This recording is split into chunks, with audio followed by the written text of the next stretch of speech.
Hello, मेरा नाम अंशुमान है और मैंने इंजीनियरिंग फ़िज़िक्स में आईटी दिल्ली से ग्रेजुएशन किया है।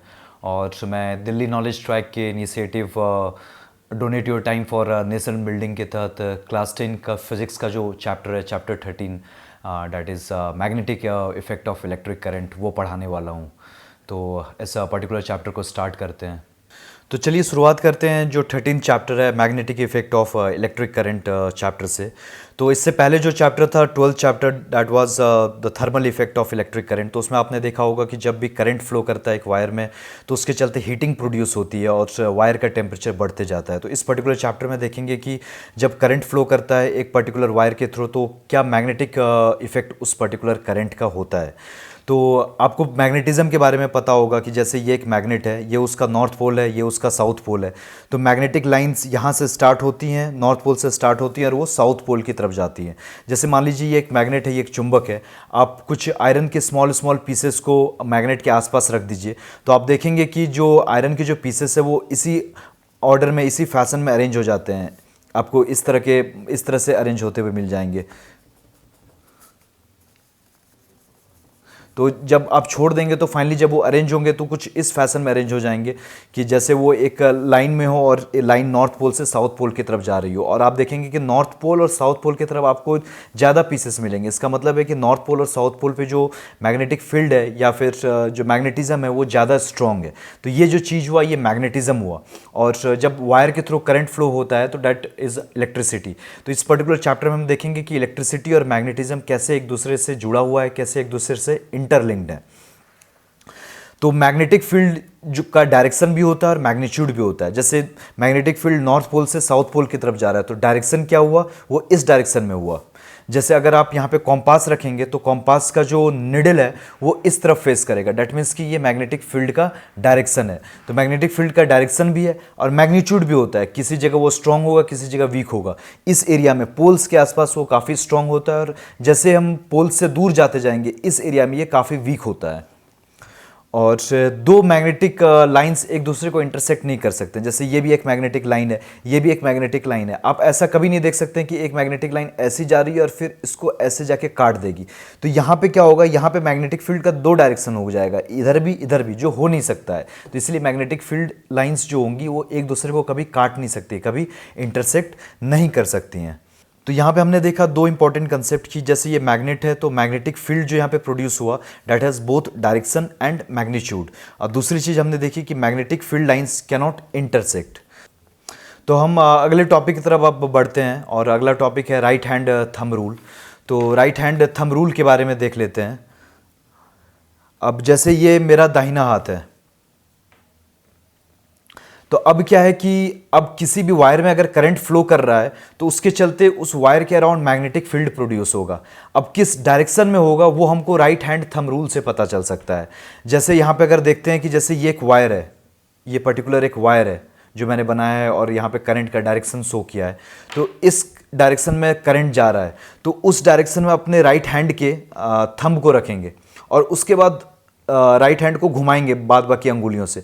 जिस डायरेक्शन में घूमेगा उसी डायरेक्शन में मैग्नेटिक फील्ड होगा। जैसे यहाँ पे देख रहे हैं करंट इस डायरेक्शन में है तो थंब को इस डायरेक्शन में किए और घुमाए तो वो इस डायरेक्शन में घूम रहा है, जैसे यहाँ पे शो किया गया है।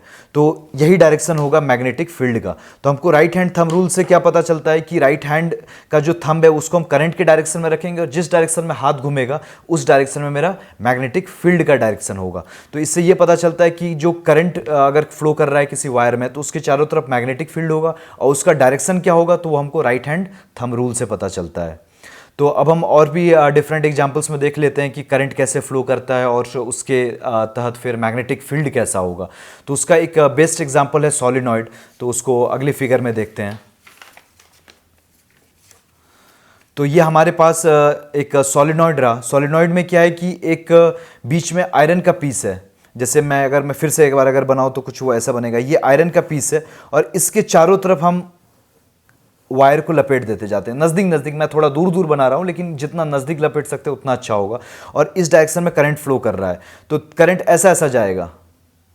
आप यहाँ पे मतलब पिक्चर में समझ पा रहे होंगे कि करंट ऐसा ऐसा जाएगा और ये पूरे फिर वायर के थ्रू जाएगा। तो ये भी एक तरह का वायर हुआ, यहाँ पे भी करंट फ्लो कर रहा है तो इस करंट के चलते भी मैग्नेटिक फील्ड प्रोड्यूस होगा। जो मैग्नेटिक फील्ड का इस केस में जो डायरेक्शन होता है वो कुछ ऐसा होता है, वो स्ट्रेट लाइंस के फॉर्म में होता है इनसाइड द बार। तो यहाँ पे मैंने शो किया ये मैग्नेटिक फील्ड का डायरेक्शन है। सबसे ज़्यादा जो स्ट्रांग होता है वो एकदम बीचों बीच में होता है, सेंटर पॉइंट पे सबसे ज़्यादा स्ट्रांग होता है। धीरे धीरे अगर आप बाहर जाते जाएंगे दोनों साइड तो वो थोड़ा कमज़ोर होते जाता है। तो यहाँ पे भी आप देखेंगे कि मैग्नेटिक फील्ड का डायरेक्शन भी है और मैग्नीट्यूड भी है। डायरेक्शन मैंने तीर के डायरेक्शन में शो किया है और इसका जो मैग्नीट्यूड जो है ये सबसे ज़्यादा स्ट्रांग यहाँ पे है और जैसे जैसे बाहर जाएंगे तो कमज़ोर होता जाएगा। तो यहाँ पर भी आप देख सकते हैं कि मैग्नेटिक फील्ड के पास डायरेक्शन भी है और साथ में मैग्नीट्यूड भी है। तो ये हमने देख लिया सोलेनॉइड के बारे में। अब हम देखते हैं कि फ्लेमिंग ने दो रूल दिए थे, एक लेफ्ट हैंड रूल है, एक राइट हैंड रूल है। तो सबसे पहले लेफ्ट हैंड रूल के बारे में देख लेते हैं और वो कहाँ लगाया जाता है। तो बढ़ते हैं लेफ्ट हैंड थंब रूल के बारे में। तो फ्लेमिंग ने इस पर्टिकुलर रूल को दिया था, उनका नाम मैं यहाँ पे लिख रहा हूँ। तो इस रूल के तहत क्या कहा जाता है कि आपको यहाँ पे लेफ्ट हैंड अपना पकड़ना है, ये जैसे मेरा लेफ्ट हैंड रहा और आपकी यहाँ पे 3 अंगुली आपको लेनी है। ये आपको अंगूठा लेना है, आपको इंडेक्स फिंगर लेना है, आपको मिडिल फिंगर लेना है। तो जो आपका अंगूठा रहेगा, ये थंब जो रहेगा, ये मोशन के डायरेक्शन में होगा। ये जो आपकी जो इंडेक्स फिंगर होगी ये फील्ड के डायरेक्शन में होगा, मैग्नेटिक फील्ड के डायरेक्शन में। और जो आपकी ये मिडिल फिंगर है ये आपका करंट के डायरेक्शन में होगा। तो जिस डायरेक्शन में करंट फ्लो कर रहा है उस डायरेक्शन में इस मिडिल फिंगर को रखेंगे। जिस डायरेक्शन में मैग्नेटिक फील्ड है, मैग्नेटिक फील्ड का डायरेक्शन नॉर्थ पोल से साउथ पोल की तरफ होता है।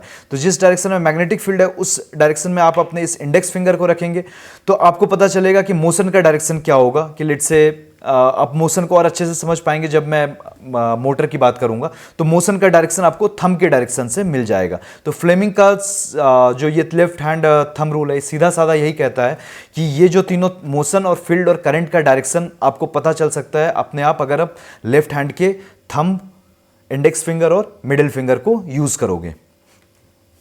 तो देख लेते हैं इसको हम डीसी मोटर के लिए कैसे इसको यूज़ कर सकते हैं। तो आप मोटर का केस देखोगे तो आप अच्छे से फ्लेमिंग के लेफ्ट हैंड थंब रूल को और अच्छे से समझ पाओगे और आप मोटर को भी समझ पाओगे कि मोटर क्या है। तो जैसे आप मोटर को देखते होगे जो लेट से पानी का भी जो मोटर होता होगा उसमें होता क्या है कि वहाँ पे आप बिजली वहाँ प्रोवाइड करते हैं और वो मूव करता है। तो वहाँ पे क्या होता है कि जो इलेक्ट्रिकल एनर्जी है वो मैकेनिकल एनर्जी में कन्वर्ट होती है। तो अगर आपसे पूछा जाए कि इलेक्ट्रिकल मोटर होता क्या है तो electrical motor is any device that converts electric energy into mechanical energy. तो अब देख लेते हैं कि ये जो इलेक्ट्रिक मोटर है ये इलेक्ट्रिक एनर्जी को मैकेनिकल एनर्जी में कैसे कन्वर्ट करता है। तो यहाँ पे देखते हैं ये एक मैग्नेट है, ये भी एक मैग्नेट है। ये मैग्नेट का नॉर्थ पोल है, ये मैग्नेट का साउथ पोल है। तो जो डायरेक्शन होगा मैग्नेटिक फील्ड की वो इस डायरेक्शन में होगा, क्योंकि मैंने बताया मैग्नेटिक फील्ड की डायरेक्शन जो होती है वो नॉर्थ पोल से साउथ पोल की तरफ होती है। और ये जो है थंब ये मोशन का डायरेक्शन शो करता है फ्लेमिंग्स लेफ्ट हैंड रूल के मुताबिक। और ये जो इंडेक्स फिंगर है ये आपके फील्ड का डायरेक्शन शो करता है और ये जो मिडिल फिंगर है ये आपके करंट का डायरेक्शन शो करता है। तो अब यहाँ पे देख लेते हैं ये बैटरी है, ये इसका पॉजिटिव फेज है, ये इसका नेगेटिव फेज है। तो करंट पॉजिटिव से नेगेटिव की तरफ फ्लो करता है। तो करंट ऐसे जाएगा, ऐसे जाएगा, ऐसे जाएगा, ऐसे जाएगा और फिर ये वापस नेगेटिव पोल की तरफ जाएगा। तो ये ऐसे जा रहा होगा, ऐसे जा रहा होगा, वापस आ रहा होगा, वापस आ रहा होगा, ऐसे जा रहा होगा। तो आप अगर इस साइड पे देखेंगे तो करंट किधर जा रहा है, करंट का डायरेक्शन इस डायरेक्शन में है। तो लेफ्ट हैंड रूल के मुताबिक करंट कौन से फिंगर के द्वारा शो किया जाता है, मिडिल फिंगर के द्वारा। तो मिडिल फिंगर को करंट के डायरेक्शन में रख लेते हैं तो वो ऐसा जाएगा, क्योंकि ये मिडिल फिंगर है उसको मैंने करंट के डायरेक्शन में रख लिया है ऐसा। और फिर उसके बाद जो मैग्नेटिक फील्ड है वो ऐसा है, फील्ड का डायरेक्शन ये अंगुली शो करती है। तो करंट को मैंने ऐसा रखा और फील्ड को मैंने ऐसा रखा। तो ये जो अंगूठा है ये मोशन का डायरेक्शन हो गया। तो मतलब मोशन का डायरेक्शन नीचे की तरफ हुआ। इसका मतलब ये जो प्लेट है जो आप यहाँ पे देख रहे होंगे, ऐसी जो प्लेट लगी हुई है वो कुछ ऐसी प्लेट होगी। और यहाँ पे आप देखेंगे इसमें मोशन का डायरेक्शन नीचे है, इसका मतलब प्लेट ऐसे घूमेगी। तो धीरे धीरे क्या होगा कि जैसे यहाँ पे आप करंट फ्लो कर रहा है तो प्लेट ऐसे ऐसे घूमते जाएगी और ये गोल गोल घूमते जाएगी। तो आप फाइनली आपको क्या मिला कि यहाँ पे जो आपकी इलेक्ट्रिकल एनर्जी जो बैटरी में थी वो मैकेनिकल एनर्जी में कन्वर्ट हो गई। क्यों? क्योंकि ये प्लेट घूमने लगा है। तो आप यहाँ पे आप अच्छे से समझ पा रहे होंगे कि फ्लेमिंग्स लेफ्ट हैंड रूल कैसे यूटिलाइज हुआ। इलेक्ट्रिक मोटर क्या होता है? तो इलेक्ट्रिक मोटर वो वैसा डिवाइस है जो इलेक्ट्रिक एनर्जी को मैकेनिकल एनर्जी में कन्वर्ट करता है। अब डायरेक्शन क्या होगा ये आपको फ्लेमिंग के लेफ्ट हैंड रूल से पता चलता है। तो यहाँ पे हमने देख लिया कि फ्लेमिंग्स लेफ्ट हैंड रूल क्या होता है और उसको इलेक्ट्रिक मोटर में कैसे यूज किया जाता है। तो हम अब अगले टॉपिक की तरफ बढ़ेंगे जिस टॉपिक का नाम है इलेक्ट्रोमैग्नेटिक इंडक्शन। तो अब तक हमने ये देखा कि अगर किसी भी पर्टिकुलर वायर में अगर करंट फ्लो कर रहा है तो उसके चारों तरफ मैग्नेटिक फील्ड प्रोड्यूस हो जाता है, तो करंट के चलते मैग्नेटिज्म इंड्यूस हो जाता है। अब हम यहाँ पे देखेंगे कि अगर मैग्नेटिज्म अगर किसी मैग्नेट के द्वारा प्रोड्यूस किया जाए और उसमें कुछ हेरफेर करते हैं तो कैसे इलेक्ट्रिक करंट भी प्रोड्यूस किया जा सकता है। तो यहाँ पे एक लेट से मैग्नेट है और ये मैग्नेट का ये नॉर्थ पोल है और ये साउथ पोल है। और उसके अलावा हम यहाँ पे क्या कर रहे हैं कि यहाँ पे एक रॉड है और रॉड के चारों तरफ हम क्या कर रहे हैं कि यहाँ पे वायर है और ये वायर है और फाइनली यहाँ पे गैल्वेनोमीटर लगा दिए हैं।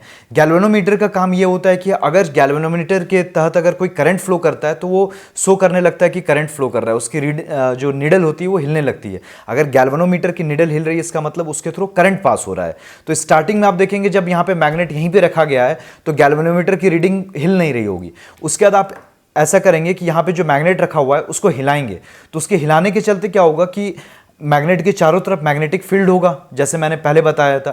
तो कुछ मैग्नेटिक फील्ड इस आयरन के थ्रू भी पास हो रहा होगा। जब हिलाएंगे तो जो मैग्नेटिक फील्ड जो पास हो रहा होगा वो भी चेंज होते जाएगा।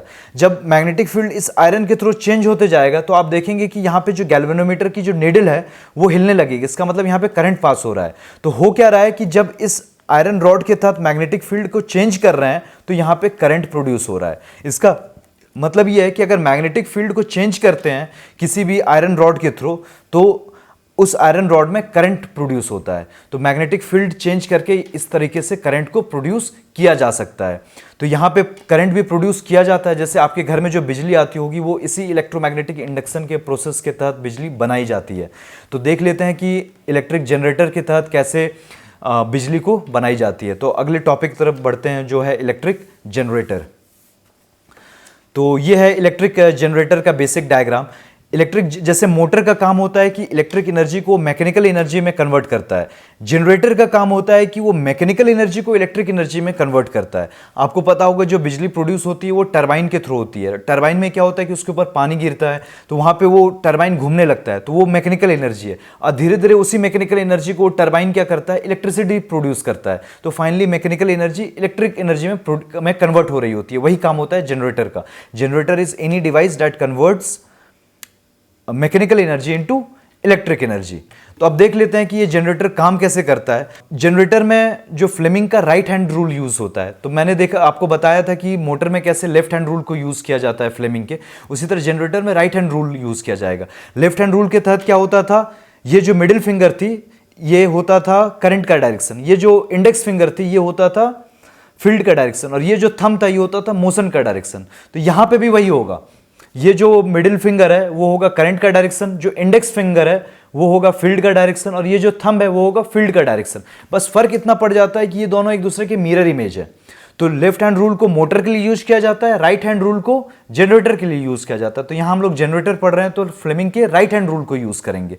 तो राइट हैंड रूल के तहत ये जो मिडिल फिंगर है ये होगा करंट का डायरेक्शन, इंडेक्स फिंगर होगा फील्ड का डायरेक्शन, और जो थंब होगा वो होगा मोशन का डायरेक्शन। अब यहां पे देख लेते हैं इस फिगर में, ये जनरेटर का बेसिक डायग्राम है। ये नॉर्थ पोल है, ये साउथ पोल है। यहां पे मैग्नेटिक फील्ड का जो डायरेक्शन होगा वो ऐसा होगा।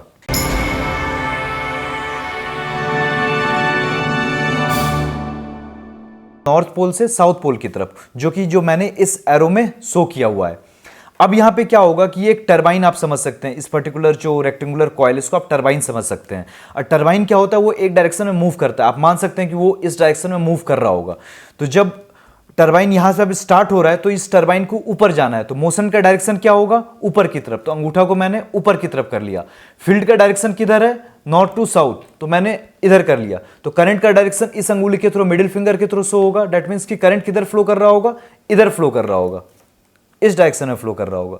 तो जब इस डायरेक्शन में फ्लो कर रहा होगा, जब आप यहां पे अंदर की तरफ आएंगे तो आप देखेंगे कि करंट का डायरेक्शन यहां पे होगा। उसके बाद ये टरबाइन उठ के ऐसा चला आएगा, तो यही वाला जो पॉइंट यहां पे जो है आधी दूरी के बाद वो यहां पे आ जाएगा। तो फिर हम यहां पे देखते हैं वो कॉइल फिर से वापस नीचे की तरफ जाना चाहेगा, तो मोशन कहां होगा, नीचे की तरफ। तो मोशन नीचे की तरफ हुआ। और फिर जो फील्ड का डायरेक्शन होगा नॉर्थ पोल से साउथ पोल की तरफ होगा। तो फील्ड का डायरेक्शन किधर होगा, वो इधर होगा। तो करंट का डायरेक्शन किधर होगा, वो मिडिल फिंगर के थ्रू शो किया जाएगा, वो इस डायरेक्शन में होगा। दैट मीन्स कि वो इस डायरेक्शन की तरफ हो रहा होगा। लेकिन जब वो इस डायरेक्शन की तरफ हो रहा होगा तो ये जब कॉइल जब उठ के यहां पे आई है तो वो ये वाला पॉइंट इसको टच कर रहा होगा, दैट मीन्स करंट ऐसे आके अब इधर जा रहा होगा। तो आप देख सकते हैं कि पहले करंट इधर जा रहा था, अब करंट इधर आ रहा है। तो जैसे ही ये वाला कॉइल आधा रोटेट किया, करंट का डायरेक्शन चेंज हो गया। तो यहां पे करंट प्रोड्यूस हो रहा है लेकिन करंट का डायरेक्शन चेंज हो गया। पहले क्या होता था कि करंट का डायरेक्शन जब आप बैटरी में देखते थे वो एक ही डायरेक्शन में होता था, positive end to negative end, लेकिन आप यहां पे देख रहे हैं करंट का डायरेक्शन चेंज हो गया। तो इस तरह के करंट को कहते हैं AC current, that is alternating current. Alternating current इसका नाम इसलिए क्योंकि इसका डायरेक्शन आधे रोटेशन में चेंज होते जाता है। अब आप देखेंगे कि आपके घर में जो बिजली आती है वो अल्टरनेटिंग करंट होती है, डीसी नहीं होती है। डीसी हुआ डायरेक्ट करंट जिसका डायरेक्शन एक ही रहता है, अल्टरनेटिंग करंट हुआ एसी जिसका डायरेक्शन हर हाफ रोटेशन में चेंज होते जाता है। तो आपके घर में भी जो बिजली आती है वो एसी होती है, और एसी प्रोड्यूस करने का फायदा ये होता है कि एसी करंट को एक जगह से दूसरे जगह तक ले जाया जा सकता है, काफी लंबी दूरी तक भी, और बहुत ही कम एनर्जी का लॉस होता है। डीसी में ये काम नहीं किया जा सकता है। तो इसलिए जो बिजली जो प्रोड्यूस की जाती है वो एसी की जाती है, जो आपके घर में आती है। तो यहां मैंने बता दिया कि polarity is change in every half rotation. जैसे ये वाला पार्ट इधर गया तो करंट का डायरेक्शन चेंज हो गया, तो इसी को कहते हैं कि polarity is changed in every half rotation. तो अब जब ये जो जनरेटर से हमने जो करंट प्रोड्यूस किया वो एसी करंट है, तो फाइनली वो हमारे घर में आता है। तो एक हाउसिंग की जो वायरिंग होती है हमारे घर में, जैसे वायरिंग जो होती है उसके बारे में देख लेते हैं वो किस तरीके की होती है। तो उसके बारे में एक बार देख लेते हैं।